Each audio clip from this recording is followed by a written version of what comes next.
Oiê! Nós vamos falar sobre partículas subatômicas do núcleo do átomo.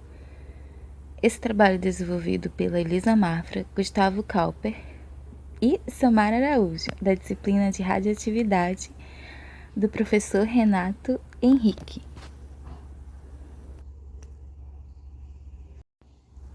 Vamos lá! As partículas subatômicas que compõem o núcleo atômico são os prótons e os nêutrons. Os prótons têm carga positiva e determinam o número atômico de um átomo. Cada elemento químico possui um número específico de prótons, que é a base para a organização da tabela periódica.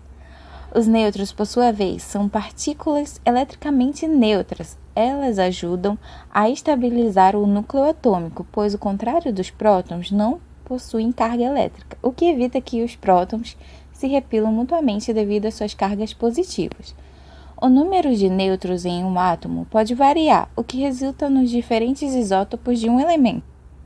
Vale mencionar que o núcleo atômico é extremamente denso e compacto, já que a maior parte da massa de um átomo está concentrada nessa região central, enquanto os elétrons, que são partículas com carga positiva, orbitam ao redor do núcleo em camadas eletrônicas. É importante destacar que as partículas subatômicas possuem propriedades e interações fundamentais, que são estudadas na área da física de partículas e têm implicações importantes em áreas como a física nuclear, a química e a medicina nuclear.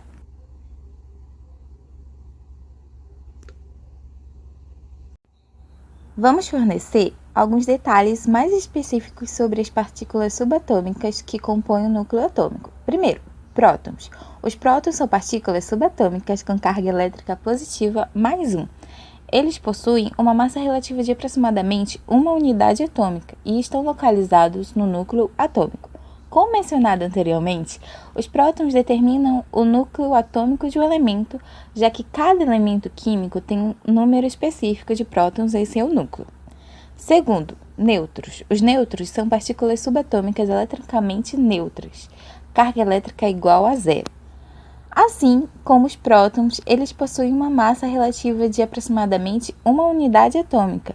Os nêutrons também são localizados no núcleo atômico e desempenham um papel crucial na estabilização do núcleo, evitando as repulsões entre os prótons devido às suas cargas positivas. Agora, em termos do tamanho relativo, as partículas subatômicas são extremamente pequenas. Na escala nuclear, a dimensão de um próton ou de um nêutron é de ordem de 10 elevado a menos 15 metros. Enquanto que o tamanho do próprio átomo, incluindo o átomo e a eletrosfera, é de ordem de 10 elevado a menos 10 metros. Isso nos dá uma ideia do tamanho compacto e denso do núcleo em comparação com o tamanho total do átomo. É importante notar que, embora os elétrons não façam parte do núcleo atômico, eles têm um papel essencial na estrutura eletrônica dos átomos. Os elétrons orbitam em camadas eletrônicas ao redor do núcleo, ocupando principalmente a região ao redor do átomo. Eles possuem carga elétrica negativa menos 1 e a massa relativa muito menor em comparação com os prótons e os nêutrons. Então, essas são as características fundamentais das partículas subatômicas que compõem o núcleo atômico, levando em consideração suas cargas elétricas, massas relativas e localização dentro do átomo. Até mais!